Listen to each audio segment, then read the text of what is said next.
Hello প্রিয় HSC বন্ধুরা, welcome back to my new video. মূলত আজকে আমরা কথা বলবো ঢাকা সেন্ট্রাল ইউনিভার্সিটি সম্পর্কে। তোমরা ইতিমধ্যে জানো ঢাকার ঐতিহ্যবাহী 7টি কলেজ নিয়ে গঠিত 7 কলেজকে বর্তমানে ইউনিভার্সিটিতে রূপান্তর করা হয়েছে এবং যেটির নামকরণ করা হয়েছে ঢাকা সেন্ট্রাল ইউনিভার্সিটি নামে। সো চলো তাহলে আজকে আমরা কিছু সেন্ট্রাল ইউনিভার্সিটি বা 7 কলেজের কিছু জিনিস সম্পর্কে জানি।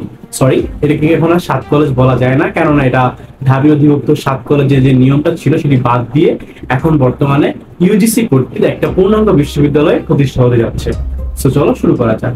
মূলত আজকে আমরা যে গুরুত্বপূর্ণ বিষয় নিয়ে কথা বলবো সেটা হচ্ছে আমাদের ঢাকা সেন্ট্রাল ইউনিভার্সিটির ভর্তি পরীক্ষা কবে হবে, পরীক্ষার সিলেবাস কি থাকবে, এদের বিভাগ পরিবর্তন হবে কিনা, এবং নেগেটিভ মার্কিং সম্পর্কে এবং সেকেন্ড টাইম সম্পর্কে। তবে উল্লেখযোগ্য বিষয়গুলোর মধ্যে সবচেয়ে গুরুত্বপূর্ণ বিষয়গুলো নিয়ে আজকে আলোচনা করব। এই গুরুত্ব বিষয়গুলো ছাড়াও আরো কিছু কিছু বিষয় থাকবে, যেমন ক্যাম্পাস সুবিধা, হল লাইফ, বা হচ্ছে যে আদার্স কোকারিকুলাম অ্যাক্টিভিটিস গুলো অন্যান্য বিশ্ববিদ্যালয়ের মধ্যে পাবো কিনা, ইত্যাদি বিষয় সম্পর্কে একটা সার্বিক আলোচনা করার চেষ্টা করবো। সো আমাদের লাস্টের পয়েন্টটা ছিল সেকেন্ড টাইম। তোমরা যারা ইতিমধ্যে 7 কলেজে সেকেন্ড টাইম দেওয়ার কথা চিন্তা ভাবনা করতেছো, হোপফুলি ইউ আর ওয়েলকাম, কারণ 7 কলেজে সেকেন্ড টাইম থাকছে।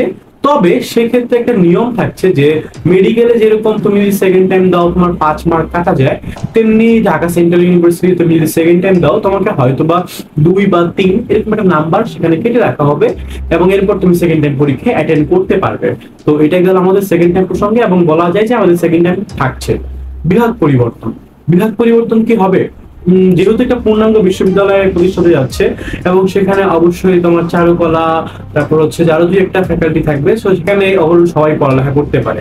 এবং যেহেতু এটা বিশ্ববিদ্যালয় একাই প্রতিষ্ঠা হতে যাচ্ছে, তাই বলা যায় যে এক্ষেত্রে অবশ্যই আমাদের বিভাগ পরিবর্তন ইউনিটটা থাকবে, কেননা ডি ইউনিট যেটা থাকে সাধারণত সেখানে সমাজ বিজ্ঞানের সাবজেক্ট গুলো থাকে, যে সাবজেক্ট গুলোতে সায়েন্স আর কমার্স সবাই পরীক্ষা দিতে পারে। তাই সেক্ষেত্রে নিঃসন্দেহে বলা যায় যে এখানে বিভাগ পরিবর্তন থাকছে। এবং একই সাথে যুক্ত হচ্ছে নেগেটিভ মার্কিং। নেগেটিভ মার্কিংটা খুবই গুরুত্বপূর্ণ। এমসিকিউ পরীক্ষার মাধ্যমে যখন আমরা কোনো প্রতিযোগিতামূলক পরীক্ষা দিই, তবে সেক্ষেত্রে দেখা যায় আন্দাজে দাগিয়েও চান্স পাওয়ার একটা সম্ভাবনা তৈরি হয়ে যায়।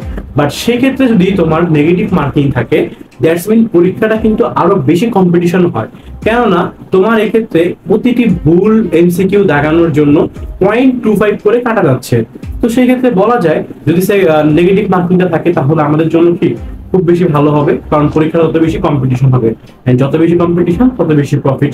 এক কথায় বলতে গেলে এডুকেশনের দিক থেকে তত বেশি ভালো স্টুডেন্ট পাওয়া যাবে, এই প্রফিট দিক থেকে বুঝাইছি আমি। এরপর হচ্ছে আমাদের সবচেয়ে প্রথম যে ভর্তি পরীক্ষাটা কবে হবে এবং পরীক্ষার প্রস্তুতি গুলো কিভাবে নিব। ভর্তি পরীক্ষাটা হতে পারে হয়তো খুব সম্ভবত এখন হচ্ছে তোমার মে মাস, যেহেতু এখনো পর্যন্ত কোনো বিজ্ঞপ্তি আসেনি।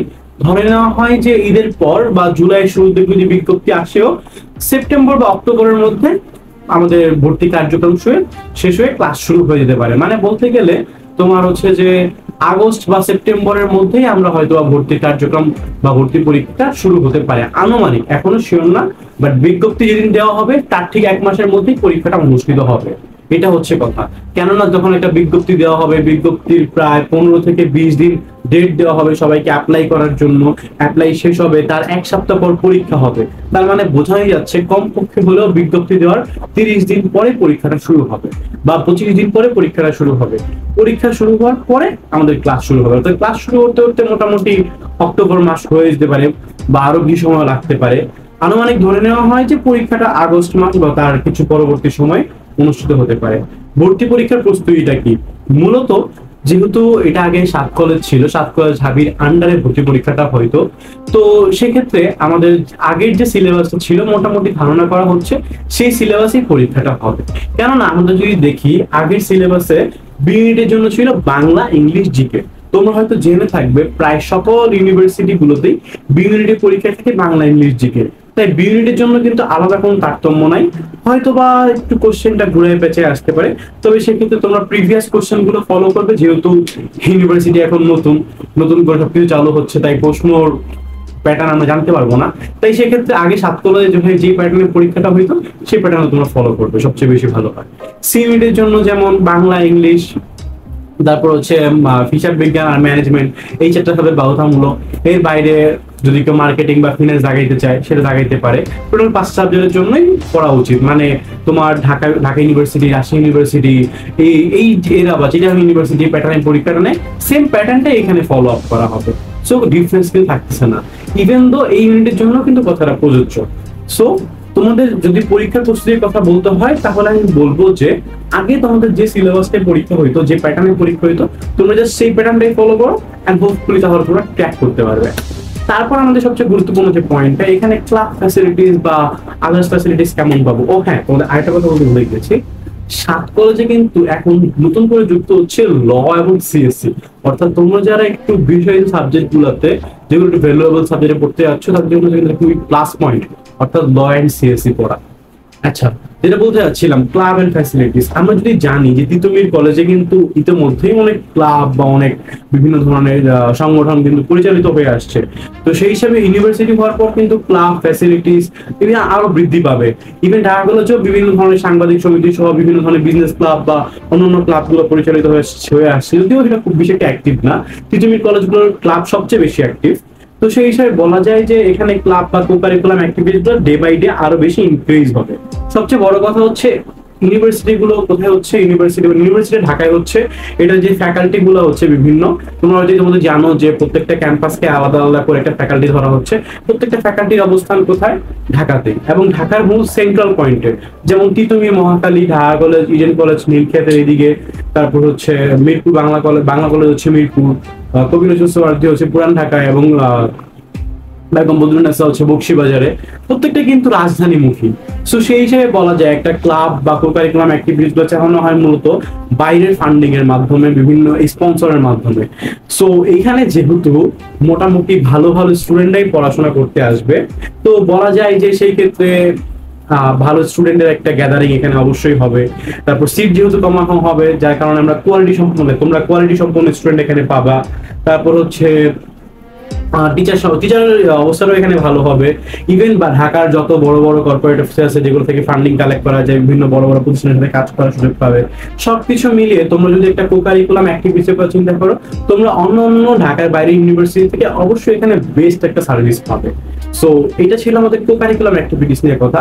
আর এছাড়াও যদি বলতে হয় যে তোমরা অনেকে বলছো যে এখানে পড়ালেখার মানটা আসলে কেমন হবে, তাই একটা সিম্পল জিনিস বোঝার চেষ্টা করো। আমি তোমাকে বলি, ঢাকায় যে পরিমাণ স্টুডেন্ট আছে সেই পরিমাণ কি পাবলিক ইউনিভার্সিটি আছে? একটা সিম্পল উদাহরণ দিই, আমি 0.5 এর জন্য ঢাকা ইউনিভার্সিটি চান্স পাইনি। আমি এখন জগন্নাথে পড়তেছি, তো আমি যদি 2 থেকে 3 নাম্বার বা 2 নাম্বার কম পাইতাম তাহলে আমি জগন্নাথে পড়তাম, জগন্নাথে চান্স পাইতাম না, আমাকে ভর্তি হইতে হয়তো 7 কলেজে। তাহলে একটা জিনিস যদি বলি যে আমার নাম্বারের ডিফারেন্সটা কত, আমি 0.5 বেশি পাইলে ঢাবিতে চান্স পাইতাম, ওইটার জন্য জগন্নাথে পড়তেছি। 1 বা 1.5 নাম্বার কম পাইলে জগন্নাথে চান্স পাইতাম না, 7 কলেজে ভর্তি হইতাম। আলটিমেটলি কি খুব বেশি কি রেশিওর চেঞ্জেস আছে? নাম্বারটা কি খুব বেশি চেঞ্জ না। আমরা কিন্তু কম বেশি সবাই সেম ক্যাটাগরির মেধাবী, হয়তো অল্প একটুর জন্য চান্স পাইনি বা অল্প একটুর জন্য ছিটকে গেছি। সো বলতে গেলে ঢাকায় যে পরিমাণ স্টুডেন্ট আছে সেই পরিমাণ ইউনিভার্সিটি কিন্তু নাই। তো ঢাকার বিশেষ করে মেয়েদের ক্ষেত্রে যেটা হয় যে মেয়েরা অনেকে ঢাকার বাইরে যেতে চায় না। ইভেন তো ছেলেদের ক্ষেত্রে ঢাকায় যারা কলেজে একবার বাইরে থেকে আসে এরা কখনো চায় না ঢাকার বাইরে যাইতে, চাই তারা ঢাকার মধ্যে থাকার জন্য। তো সেই ক্ষেত্রে যদি বলি যে এখানে তোমার একটা যদি ইউনিভার্সিটি হয়, অনেকেই দেখা যাবে যে ঢাকার বাইরে ভালো ভালো ইউনিভার্সিটি চান্স পেয়েও সেখানে তারা কন্টিনিউ করছে না, সেন্ট্রাল ইউনিভার্সিটিতে পড়তেছে। তো অবশ্যই বলা যায় এখানে কোয়ালিটি সম্পন্ন এডুকেশন তুমি পাবা। এছাড়াও একটা সিম্পল একটা মানে লেজিট এক্সাম্পল যদি তোমাদেরকে দেই, ইডেন কলেজের ক্ষেত্রে বিশেষ করে এটা, ইডেনের অনেক মেয়ে আছে যারা Rajshahi university, Chittagong university crack করতে পারছে, বাট ফ্যামিলিগত প্রেশারের কারণে তারা ঢাকার বাইরে যেতে পারে নাই, ইডেন কলেজে পড়তেছে। কেননা মেয়েদের ক্ষেত্রে সবচেয়ে বেশি সমস্যাটা দেখা যায় যে তুমি অনেক ভালো স্টুডেন্ট, মানে গ্রেট, ভালো, অবশ্যই ভালো, তুমি ঢাকার মধ্যে যদি চান্স পাও তাহলে পড়াশোনা কন্টিনিউ করো, আদারওয়াইজ তোমার ঢাকার বাইরে যে পড়াশোনা করতে হবে এমন পড়াশোনা করার দিতে দরকার নাই। মানে মোস্ট অফ দ্য ঢাকার মেয়েরাই এই সমস্যাটা তারা ফেস করে। বেশিরভাগ ঢাকার মেয়ে যারা আছে তারা এই সমস্যাটা ফেস করে যে তুমি হয় ঢাকায় চান্স পাইলে আলহামদুলিল্লাহ ভালো, আর যদি চান্স না পাও ওকে ফাইন, প্রাইভেটে বা ন্যাশনালে বা অন্য কোথাও বা পড়ালেখা হোক, কিন্তু ঢাকার বাইরে যে তোমাকে পড়তে দেওয়া হবে এই ফ্যাসিলিটিস না ঢাকার মোস্ট অফ দ্য ফ্যামিলিতে দেওয়া হয় না মেয়েদের ক্ষেত্রে। তো সেই পার্সপেক্টিভ থেকে অনেক মেয়ে আছে ইডেন কলেজে পড়তেছে, বাট তারা পাবলিকের যোগ্য ছিল, ঢাকার বাইরের পাবলিক গুলোতে চান্স পাইছিল, বাট ওই বাইন্ডিংস এর কারণে তারা যেতে পারে নাই। এই সমস্যাটাতে অনেক আছে। তো সেই হিসাব বিবেচনা করলে সাত কলেজে কিন্তু অবশ্যই কোয়ালিটি সম্পূর্ণ স্টুডেন্ট পাওয়া যাবে। তাই পড়ালেখার মান নিয়ে কিন্তু কোনো কার্পণ্য করার কিছু নাই। And second of all, teacher কেমন পাওয়া যাবে? ভাই টিচারও বেস্ট পাওয়া যাবে। অনেক টিচার আছে যারা ঢাকার বাইরে দিয়ে যাবে না, কারণ ঢাকার বাইরে কেন যাবে? একটা টিচার যদি সেই গুচ্ছের যে সি ক্যাটাগরি ইউনিভার্সিটি আছে বা বি ক্যাটাগরি ইউনিভার্সিটি আছে বা এ ক্যাটাগরি ইউনিভার্সিটি যেগুলো আছে সেগুলোতে যদি যায়, তাহলে কি পাবে? সে হয়তো আবাসন সুবিধা ভালো পাবে, সে একটা ভালো পরিবেশ পাবে, ভালো ক্যাম্পাস পাবে, এটাই কি? বাট এর বাইরেও তো একটা আছে, সেটা হচ্ছে তার প্রফেশন। সে যদি টিচার, তার এক্সট্রা কিছু ক্লাস লাগবে যেটা সে প্রাইভেট ইউনিভার্সিটি গুলো থেকে পাবে। সো তাকে তো ঢাকায় থাকলে সেই সুবিধাটা সে পাচ্ছে। সে এই ইউনিভার্সিটিতে ফুল টাইম হওয়ার পাশাপাশি প্রাইভেট ইউনিভার্সিটিতে ক্লাস নিতে পারতেছে। এছাড়াও বিভিন্ন প্রতিষ্ঠানের সাথে সে কোল্যাব করতে পারবে, বিভিন্ন প্রতিষ্ঠানের সাথে প্রজেক্টে কাজ করতে পারবে, যেটা ঢাকার বাইরে গেলে একদমই পসিবল না বললেই চলে। তো সার্বিক বিবেচনায় টিচার এবং স্টুডেন্ট দুইটাই কোয়ালিটি সম্পন্ন পাওয়া যাবে ঢাকা সেন্ট্রাল ইউনিভার্সিটিতে। তো সার্বিক বিবেচনা করলে এটাই বলা যায় যে ঢাকা সেন্ট্রাল ইউনিভার্সিটি কিন্তু যদি বলি খুব এক বা 2 বছরের মধ্যে দেখবে তোমার টপ রেটেড, অর্থাৎ হচ্ছে যে টপ 10 এর মধ্যে বা টপ 7 এর মধ্যে আমরা ঢাকা সেন্ট্রাল ইউনিভার্সিটিকে দেখতে পারবো। তো ওভারঅল আজকের ভিডিওটা এই পর্যন্ত ছিল। তোমরা অনেকেই কমেন্ট করছো যে ভাইয়া কি সাত কলেজের নাকি? ভাই আমি সাত কলেজের না, আমি জগন্নাথে পড়াশোনা করতেছি। অনেকেই আমাকে এটাও বলছো যে ভাই নিজে সাত কলেজে পড়ে এই জন্য সাত কলেজে গুণগান করে। অ্যাকচুয়ালি সাত কলেজের গুণগানটা ফ্যাক্ট না। ফ্যাক্টটা হচ্ছে সিম্পল একটা কথা, যে সাত কলেজটা যদি আজকে ঢাকায় না হয়ে ঢাকার বাইরে কোথাও হইতো, এই সাত কলেজে ওই নিজের এলাকার পোলাপান ছাড়া কেউ পড়তেও যেত না। একদম লেজিট কথা এটা। জাস্ট বিকজ অফ রাজধানীতে একটা ইউনিভার্সিটি হচ্ছে, যার জন্য এটা হাইপে থাকবে। যে সেই রাজধানীতে হওয়ার কারণে, এই প্লেসটার কারণেই না এই ইউনিভার্সিটি চলবে। এছাড়া এই ইউনিভার্সিটি যে ফ্যাসিলিটিস দিবে সেটা ঢাকার বাইরে হইলে জীবনে কেউ যাইতেও না। মেন কথা হচ্ছে এটা। তো যাই হোক, আজকের ভিডিওটা এই পর্যন্তই। বাকিটা ইচ্ছা তোমার কাছে যে তুমি পড়বা কি পড়বা না। আমার যত জানার দরকার ছিল আমি জানিয়েছি। ভিডিও ভালো লাগলে অবশ্যই শেয়ার করবা এবং সাবস্ক্রাইব করবা। Thank you.